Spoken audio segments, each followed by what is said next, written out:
Break के बाद खुशामदेद। हम यहाँ पे मौजूद हैं लाहौर के इलाके मॉडल टाउन में, जहाँ पे आज खौफनाक धमाका हुआ, 13 अफराद शहीद हुए और इस वक्त यहाँ पे कार्रवाई जो है वो जारी है। ये जो साइट है इसको साफ किया जा रहा है। ये वो घर है जहाँ पे जो टारगेट था, इन्वेस्टिगेशन यूनिट था, मुकम्मल तौर पर ये तबाह हुआ है और अब इसका जो मलबा है इसको हटा के यहाँ से मूव किया जा रहा है। लग ये रहा है कि जिस तेजी से काम हो रहा है कि सुबह तक ये साइट जो है मुकम्मल तौर पर साफ हो चुकी होगी। क्या एविडेंस सारे कलेक्ट हो गए या शायद जल्दबाजी हुई, इसके जवाब अभी तक हमारे पास मौजूद नहीं है। बात हम कर रहे हैं जनाब सरदार जुल्फिकार खोसा साहब से और सेनेटर फैसल रजा आबदी साहब से।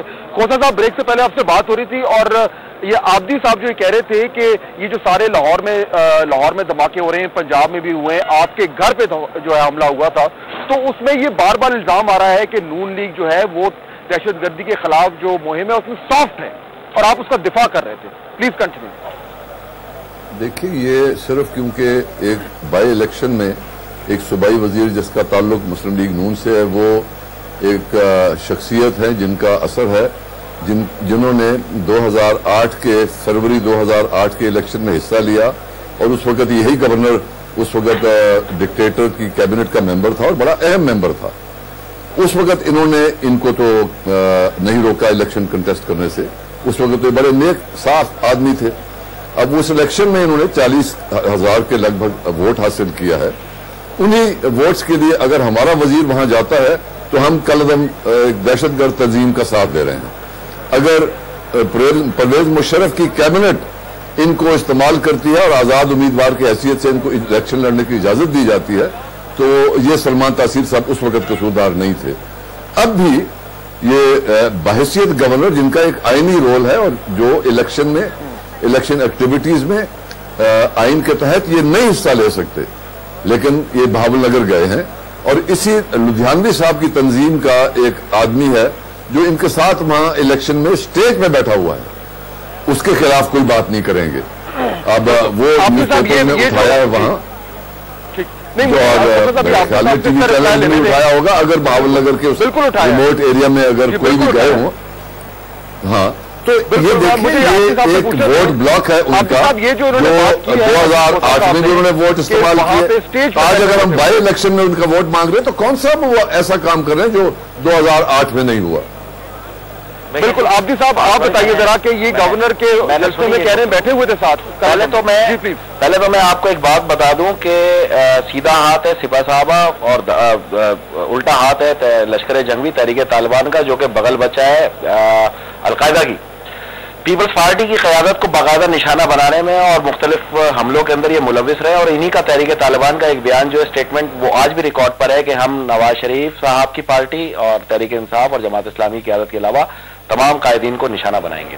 इस वजह से मुख्तलिफ जगहों पर ये सवाल उठते हैं क्योंकि अभी तक कोई वजाहती बयान सामने से आया नहीं है। लेकिन उसके बावजूद मैं आपसे फिर कहूंगा कि बैठना तो दूर की बात, इनका साथ लेना भी पीपल्स पार्टी अपने लिए जुर्म समझती है। उसकी वजह है कि ना कभी ये साथ थे, ना होंगे, ना आइंदा कभी होंगे। हम तो जंग इनके खिलाफ लड़ रहे हैं, हमने तो साथ ले ही नहीं सकते। रही बात, कोई अगर वजीर ने किसी को बुलाया है तो इसका कोई रिकॉर्ड नहीं है, बट वो जो जलसा जिसमें राणा साहब मौजूद थे उसमें बाकायदा एक फिरके के खिलाफ बुलंद आवाज में काफिर के नारे मौजूद। ये बताएं कि ये वक्त है इस तरह की इल्जाम तराशी का, इस वक्त ये वक्त है इल्जाम तराशी का, सियासी? देखिए, नहीं, मैंने आपने मेरी गुफ्तगू अगर पहले सुनी नहीं थी। मैं ये कहूंगा आपसे फिर एक बार, इल्जाम तराशियों का वक्त नहीं है, कौम को मजबूत करने का और अफवाज पाकिस्तान को साथ देने का वक्त है। और अब तमाम कायदीन को चाहिए जो सॉफ्ट गोशा रखते हैं ना तालिबान के लिए, उनका मुकम्मल अवाम ने इलेक्शनों में बाइकाट करके रावलपिंडी के और उनको दिखा दिया ये कि उनके साथ नहीं है। लेकिन अब इनको इन सफों से बाहर निकाल के फेंकने का वक्त आ गया है और इसके अंदर हमें तमाम को मिलकर इस हमलों को ना सिर्फ रोकना है बल्कि नाकाम बनाना है, बल्कि अब एक कदम पे आ जाना है कि जब तक इस फितने को जड़ से उखाड़ के नहीं फेंक देंगे हम भी चैन से नहीं बैठेंगे। सही है, ठीक है। अच्छा, मेरे ख्याल में जो सेनेटर साहब, मेरी अर्ज सुनने, जो सेनेटर साहब अल्फाज कह रहे हैं, ये तो हर पाकिस्तानी बच्चे से लेकर बूढ़े तक की यही ख्वाहिश है कि इन लोगों का खात्मा होगा तो तभी हम चैन से बैठेंगे।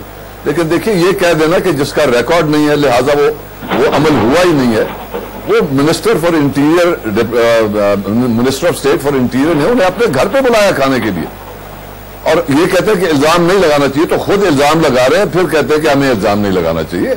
हमें इनसे कोई सरोकार नहीं है। जिस तरह इन्होंने वोट मांगा उसी तरह हमारे एक वजीर ने जाके वोट मांगा है, उनके साथ नहीं हुआ, हमारे साथ वो हो गए, इसलिए उनको अब मुजरिम बना के खड़ा कर रहे हैं। ये तो अब वही चीज बाबुल नगर में हुई है। साहब एक माजरत के साथ मैं आपकी बात काट रहा हूँ, इस पे एक तरीका है, इस पे है कि अपना आपने बात की, मैंने बिल्कुल नहीं काटा, मेरी बात काट रहे हैं, मुनासिब तो नहीं है। नहीं, मैंने आपने सुना नहीं, मैं क्या कह रहा हूँ, आपने भी एक बात की और मैं भी वही बात कर रहा हूँ। इस पे दोनों तरफ से